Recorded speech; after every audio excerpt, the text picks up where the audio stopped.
बांग्लादेशी घुसपैठियों को मिला देश निकाला। जुड़ रहे घुसपैठियों के ममता के राज्य से तार।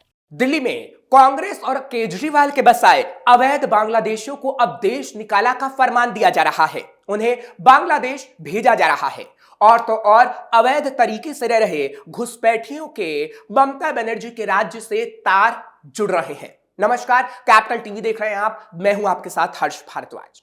इस वक्त राजधानी दिल्ली के अलावा देश के कई राज्यों में देश की आंतरिक सुरक्षा के लिए खतरा बन चुके लोगों की पहचान की जा रही है। पुलिस के मुताबिक अब तक 400 से ज्यादा लोगों पर संदेह की तलवार लटक रही है। पुलिस अपनी कार्रवाई कर रही है।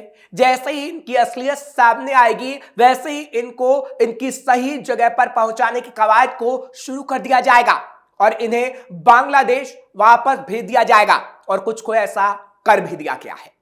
दिल्ली पुलिस ने 2 अलग अलग जिलों में कई ऐसे लोगों की पहचान पूरी कर ली है जो न केवल घुसपैठ कर भारतीय सीमा में दाखिल हुए थे बल्कि गैर कानूनी तरीके से दिल्ली के अलग अलग इलाकों में रह रहे थे। पुलिस के मुताबिक इनमें से 7 लोग दिल्ली के दक्षिण जिले में छिपे हुए थे और 8 लोग दक्षिण पश्चिम जिले में अपनी पहचान बदलकर लंबे समय से रह रहे थे और इन्होंने दिल्ली में रहने के लिए फर्जी तरीके से आधार कार्ड तक बनवा रखा था। गैर कानूनी तरीके से देश में दाखिल हुए लोगों की तलाश में दिल्ली पुलिस लगी हुई है। दक्षिण पश्चिम जिला पुलिस की ओर से इसकी जानकारी देते हुए बताया गया है कि गैर कानूनी तरीके से रह रहे बांग्लादेशी नागरिकों की पहचान के लिए पूरे जिले में स्पेशल ऑपरेशन चलाया जा रहा है।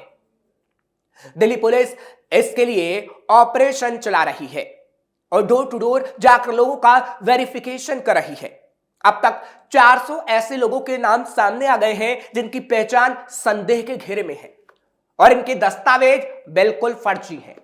खास बात यह है कि इन सभी लोगों के दस्तावेज पश्चिम बंगाल से जारी किए गए हैं। हालांकि कुछ ने दिल्ली से भी फर्जी दस्तावेजों को बनवाया है। इस अभियान के तहत अब तक एक ही परिवार के 10 बांग्लादेशी नागरिकों की पहचान की गई है। इसमें बांग्लादेश के मदारीपुर मूल का जहांगीर, उसकी पत्नी और 6 बच्चे शामिल हैं। ये सभी बांग्लादेशी हैं जो पहले बंगाल आए और उसके बाद दिल्ली पहुंच गए।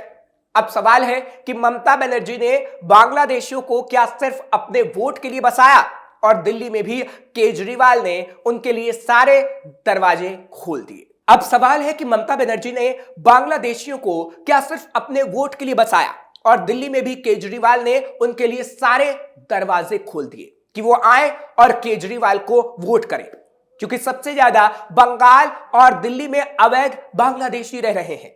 और हैरानी की बात यह है कि सबके आधार कार्ड और पहचान पत्र फर्जी तरीके से बने हुए हैं और सबसे ज्यादा इनकी संख्या बंगाल में है और वोट के चक्कर में इन्हें बसाया गया, जिसका सच आप जानेंगे तो हैरान रह जाएंगे। बंगाल में वोटर कैसे बन गए घुसपैठिए? भारत पाकिस्तान युद्ध के बाद 1971 में पूर्वी पाकिस्तान से अलग होकर बांग्लादेश के रूप में एक नया देश बना था। उस दौरान भारत के कुछ सीमावर्ती राज्य, खासकर असम, त्रिपुरा, पश्चिम बंगाल में बांग्लादेश के लोग प्रवेश कर गए। हालांकि इनकी निश्चित संख्या क्या होगी इसको लेकर अलग अलग दावे किए जाते हैं, खासकर बंगाल जैसे राज्य में। हालांकि अवैध घुसपैठ को लेकर सियासत गर्म ही रहती है। बीजेपी टीएमसी पर अवैध बांग्लादेशियों को बसाने का आरोप लगाती रही है। यह दावा किया जाता रहा है कि पश्चिम बंगाल जैसे राज्य में प्रशासन उन्हें अवैध तरीके से घुसाकर मतदाता बनाती रही है और अब भी बना रही है, जिससे राज्य के सत्ताधारी दल को चुनाव में फायदा मिले, यानी ममता बनर्जी को फायदा मिले। बंगाल में विपक्षी दल बीजेपी के नेता लगातार दावे करते आए हैं कि राज्य में बड़ी तादाद में बांग्लादेशियों की घुसपैठ हुई है। बांग्लादेश से आई घुसपैठियां भारत में बनी ग्राम प्रधान। पश्चिम बंगाल के रशीदाबाद की ग्राम पंचायत की मुखिया लवली खातून की नागरिकता को लेकर इस वक्त बंगाल में विवाद गहराता जा रहा है। मालदा जिले में टीएमसी के नेतृत्व वाली रशीदाबाद ग्राम पंचायत की मुखिया लवली खातून को लेकर कहा जा रहा है कि वो बांग्लादेशी अप्रवासी है, यानी बांग्लादेश से भारत आई, वो भी अवैध तरीके से। इतना ही नहीं, उन पर आरोप है कि वो बिना पासपोर्ट के अवैध रूप से भारत में घुसी थी। लवली खातून का असली नाम नासिया शेख बताया जा रहा है। ऐसे में स्थानीय चुनाव में हिस्सेदारी और पंचायत प्रमुख बनने के बारे में सवाल उठना लाजमी हो गया है कि ममता सरकार में वो ग्राम प्रधान कैसे बन गई। इस संबंध में कलकत्ता हाईकोर्ट ने एसडीओ से रिपोर्ट भी तलब कर ली है, जिसके बाद ममता सरकार पर कई सवाल खड़े होने लगे हैं। चुनाव जीतने के बाद टीएमसी में शामिल हुई लवली खातून चंचल की रहने वाली रेहाना सुल्ताना ने 2024 में कलकत्ता उच्च न्यायालय में एक याचिका दायर की थी। रेहाना ने 2022 में ग्राम पंचायत चुनाव लड़ा था, लेकिन वो लवली खातून से चुनाव हार गई थी। सुल्ताना के वकील अमलान भादुड़ी ने कहा, याचिका दाखिल करने वाली रेहाना सुल्ताना ने टीएमसी उम्मीदवार के रूप में चुनाव लड़ा था, लेकिन लवली खातून से हार गई, जिन्होंने कांग्रेस और वाम गठबंधन की उम्मीदवार के रूप में चुनाव लड़ा था। लवली खातून के चुनाव जीतने के बाद 1 या 2 महीने के अंदर वो टीएमसी में शामिल हो गई। बंगाल में रहकर बनवाए फर्जी दस्तावेज।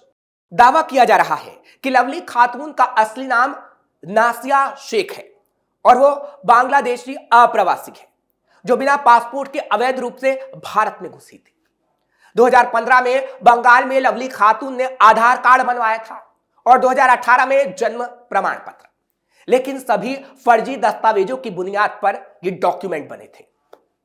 याचिकाकर्ता का दावा है कि यह साबित करने के लिए सबूत है कि खातून ने अपना नाम और आधिकारिक रिकॉर्ड बदलने सहित अन्य पहचान बदल ली है, और यह सब टीएमसी की सरकार में हुआ, यानी ममता बनर्जी की सरकार। रेहाना के वकील भादुड़ी ने कहा, हम स्थानीय पुलिस स्टेशन और स्थानीय प्रशासन के पास गए थे, लेकिन कोई कार्रवाई नहीं हुई, इसलिए हम 2024 में कलकत्ता उच्च न्यायालय चले गए। उन्होंने कहा कि लवली खातून ने चुनाव के लिए अपनी पात्रता साबित करने के लिए अपने आधार कार्ड, वोटर कार्ड और यहां तक कि ओबीसी सर्टिफिकेट में हेराफेरी की है। हमें स्थानीय लोगों से पता चला कि लवली खातून एक पड़ोसी गांव में गई थी और एक व्यक्ति से अपने पिता का नाम बताने के लिए कहा था, यानी उन्होंने कहा कि मैं आपको बताती हूं, मेरे पिता का नाम यह है, कोई पूछने आए तो बता दीजिएगा। सभी जानते हैं कि उनके पिता का नाम शेख मुस्तफा नहीं बल्कि जमील बिस्वास है। यहां तक कि राष्ट्रीय जनसंख्या रजिस्टर एनआरसी में भी शेख मुस्तफा के परिवार में लवली का कोई जिक्र नहीं है। यानी बंगाल में अवैध बांग्लादेशी टीएमसी सरकार में नेता तक बनाए जा रहे हैं, जिसके बाद ममता सरकार पर सवाल उठने लगे हैं। बीजेपी के नेता शुभेंदु अधिकारी ने कहा, बंगाल में कई लोगों ने फर्जी तरीके से पासपोर्ट और आधार कार्ड बनवाए और अपने नाम मतदाता सूची में भी डलवा ली। जिन बिचौलियों को फर्जी दस्तावेज बनाने के आरोप में गिरफ्तार किया गया, उनका संबंध भी ममता बनर्जी से है, और ममता सरकार में तो अवैध घुसपैठियों को ग्राम प्रधान तक बनाया जा रहा है, जिस पर ममता को जवाब देना चाहिए। क्योंकि अब बंगाल में जब पता चल रहा है कि कई लोग अवैध तरीके से बंगाल में रह रहे हैं, तो उनका संबंध टीएमसी से है, लेकिन वोट के चक्कर में उन्हें ममता ने कभी निकालने की कोशिश ही नहीं की। पुलिस प्रशासन टीएमसी पर उठ रहे सवाल।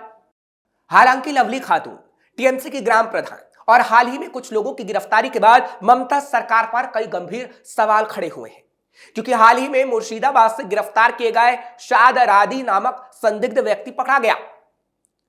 वो अवैध तरीके से भारत आया था, यानी अवैध बांग्लादेशी था। पुलिस के मुताबिक रादी पिछले 10 सालों से मुर्शिदाबाद में रह रहा था। उसने न केवल फर्जी तरीके से आधार कार्ड और पासपोर्ट बनवाया, बल्कि अपना नाम मतदाता सूची में भी दर्ज करा लिया। इस मामले में अब चुनाव आयोग ने राज्य सरकार से जानकारी मांगी है। इन गिरफ्तारियों से ममता सरकार सवालों के घेरे में आ गई है, क्योंकि पुलिस का दावा है जो अवैध तरीके से बंगाल में बसे हुए हैं, खासकर अवैध बांग्लादेशी, उनका संबंध आतंकियों के साथ भी है। पुलिस का दावा है कि एक और व्यक्ति जो अवैध तरीके से बंगाल में घुसा, जो बांग्लादेशी है, जिसका नाम जावेद मुंशी है, वो हाल ही के सालों में 3 बार पाकिस्तान जा चुका है। वहां उसका संपर्क मुंबई हमलों के मुख्य अभियुक्त हाफिज सईद के पुत्र तालहा सईद से भी हुआ था। यानी कहा जा सकता है कि बंगाल और दिल्ली में अवैध बांग्लादेशियों को सिर्फ वोट के चक्कर में बसाया गया, और अब जब उनकी धरपकड़ हो रही है तो केजरीवाल और ममता बनर्जी की सच्चाई सामने आ रही है। क्योंकि दिल्ली में जो अवैध बांग्लादेशी मिल रहे हैं, उनमें से कुछ ने बंगाल से अपने फर्जी दस्तावेज बनाए, तो कुछ ने दिल्ली में। जो ये सवाल खड़े करता है कि जो लोग देश के लिए खतरा हैं उन्हें ममता और केजरीवाल ने क्यों बसाया, जिसका जवाब सिर्फ और सिर्फ यही है कि वोट की सियासत में ऐसा किया गया। ममता और केजरीवाल को देश की फिक्र नहीं है, उन्हें सिर्फ सत्ता पर विराजमान होना है, जिसका सच अब सबके सामने आ गया है। फिलहाल आपको ये खबर कैसी लगी आप हमें कमेंट सेक्शन में जरूर बताइए। खबर को लाइक करें और साथ ही साथ चैनल को सब्सक्राइब भी करें।